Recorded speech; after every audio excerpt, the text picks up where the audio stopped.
अबे यार.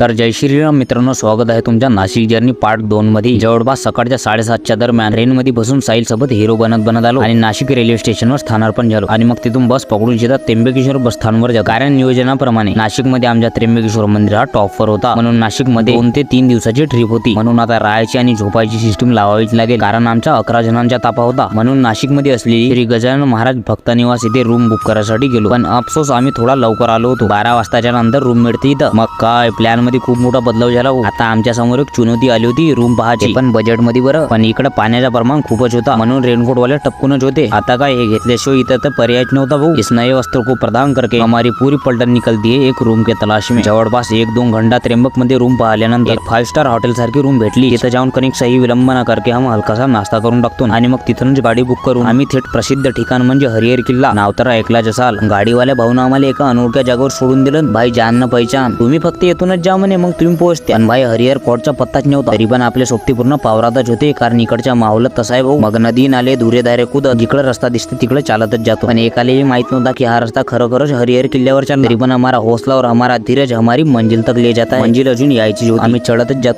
जातो पण अखेर ढगांसोबत संपर्क झाला, पण हरिहर किल्ल्याचा ठिकाण नाही. बराच वेळ छोटी मोठी चढाई केल्यानंतर आम्ही हरिहर मिशन सुरू करतो. आजपर्यंत रील मध्ये पाहिला होता भाऊ, पण रिअल मध्ये पाहून लंबीच चालती. याच कारणाने आमच्या बऱ्याचशा टीम मेंबरची विकेट पडली होती, कारण इथं चढणे म्हणजे मोठा हिमतीचा काम. लंबी फाटून हातात आलती, पण का कराल. मनात एक जिद्दच म्हणा लागल. जवळपास 117 पायऱ्या आणि 3676 फूट उंच हा हरिहर किल्ला. पण रील्स मध्ये बघण्यात आणि रिअल मध्ये एक्सपिरियन्स करण्यामध्ये अलगच अनुभव आहे. फायनली बहुत वेळ चढाई केल्यानंतर आम्ही या किल्ल्याच्या सर्वात उंच जागेवर पोहोचतो आणि सर्वात टॉपवर श्री हनुमानजी महाराज यांच्या साक्षात दर्शन पण झाले रे बाबा.